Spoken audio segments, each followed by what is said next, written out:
people need to realize the only reason why it's illegal is because of economics. It's because there's like 1,000 different things that marijuana would fix that pharmaceutical drugs right now are prescribed for. And it would cost the pharmaceutical companies billions and billions of dollars every year. If marijuana was made illegal, it would cost alcohol companies. When you see those commercials, like those the talking dog, the pot commercial, those are sponsored by Partnership for a Drug-Free America. Partnership for a Drug-Free America is funded by alcohol companies. It's hilarious. Alcohol's a drug. In 1935, they came out with a machine called a decorticator. And what a decorticator is, it allows you to effectively and economically effectively process hemp fiber. Because before they used to use slavery. And when slavery was abolished in 1865, they had no means effectively producing this pulp. But the Declaration of Independence was printed on hemp. The parachute that George Bush Sr. used to parachute in World War II, that was made out of hemp. Hemp had huge industrial uses. It was just very difficult to process. And so they came out with this machine called a decorticator, and it allowed them to really effectively produce it. And then Popular Science had this cover that said, hemp, the new billion-dollar product, and everyone was going to start using hemp for paper, for textiles.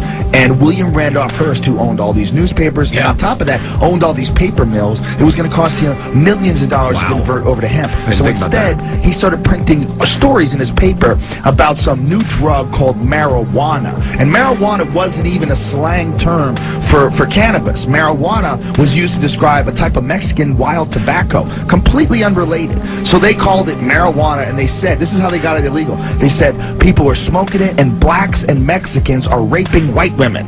So Congress outlawed this new drug, not even knowing they were outlawing hemp. They had no idea, which hemp had been in use for thousands and thousands of years. And so then they came out with all these videos, or these movies rather, like Reefer Madness and all these propaganda films, and it was all just to get people to think that there's something wrong with this one. It was totally economic. 400,000 people every year die directly, in this country alone, directly as from use of cigarettes.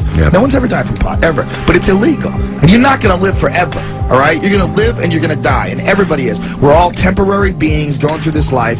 And, you know, who are you to tell other people what they can and can't do? Alcohol doesn't make you a drunk. Right. You know, I drink and then I stop drinking and then I go get something to eat and I hang out and I won't drink for weeks. It's crazy. You know, it's called moderation, and you apply it to every aspect of your life. I mean, if you want to get addicted, you can get addicted to spanking it. You can get addicted to gambling. You can get addicted to anything. Scratch tickets. People say, well, you can abuse alcohol. You can abuse pot. You can abuse cheeseburgers, too. You know, but I like cheeseburgers. It should be legal. All this stuff should be legal. We're not children. We're adults. But we got this one plant that's illegal. You're not going to live forever. This is a short time that we're here for. All different psychedelics, not just pot, because pot is a very mild psychedelic. And if pot is a gateway, it's a gateway to other things that also are consciousness expanding, like mushrooms and LSD, or all sorts of things that are also illegal. You used the most powerful hallucinogen known to man, DMT? Well, everybody's used that, really, because your brain makes it. Your own brain makes it while you sleep. While you're in heavy REM sleep, everyone's brain produces way more than the effective dose. So what that means is, if you take the drug, like if it's chemically synthesized from a plant, and you take it, the amount you need to take is not nearly as much as your brain produces while you're in REM sleep. What I describe it as, it's like complex geometric patterns that are made out of love. Like you go literally to another dimension. The crazy thing is that everybody does it every night while you sleep. Nobody ever thinks about why you sleep.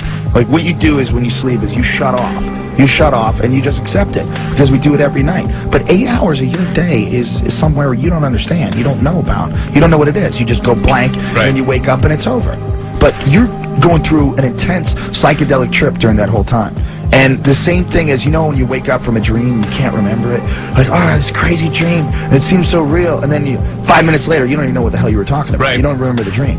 That's exactly what happens when you smoke DMT. When you take this drug, you have these insane visions, and then you could barely remember it just a few minutes later. And it's because your conscious brain is trying to protect you from this experience, because it's so mind-blowing. What it literally is, it's not scary, because it's exactly the same thing that happens to you when you die. But this is what happens to you when you die. I mean, this is the chemical that your brain produces. And it's produced by a part of your brain called the pineal gland. And literally, it's your third eye. It's literally in the center of your brain where the third eye is. And it actually, in reptiles, it has a retina and a cornea and a lens. And they've done all these scientific studies on it. They did a bunch of clinical trials at the University of New Mexico. They did a book on it called DMT, the Spirit Molecule. And what this is literally like a portal to the afterlife. It allows you to sneak a peek over there and come back. It's mind-blowing. The crazy thing is they've known about this since like 1960. If you saw a movie and there was a substance in this movie that existed in every single ecosystem, it's in plants and it's everywhere. It's in grass. You take Phalaris grass and you extract it, you get DMT from it. Literally. I mean, it's in more plants than it's not in. And if there was a drug that allowed you, if you smoked it, you could literally see God, literally have a communication with pure wisdom. Wouldn't you think that everybody would have heard about that? Yeah. Could you think that you could keep something like that under wraps for like 40, 50 years? This is what should be legal. All plants. All plants should be legal. Because they don't make strychnine illegal. Strychnine exists in Strychnus vomosus or something like that. There's a bunch of different plants that produce strychnine. And they're legal plants. You can buy them and you can make strychnine. You know why? It's not about something that kills you. It's about something that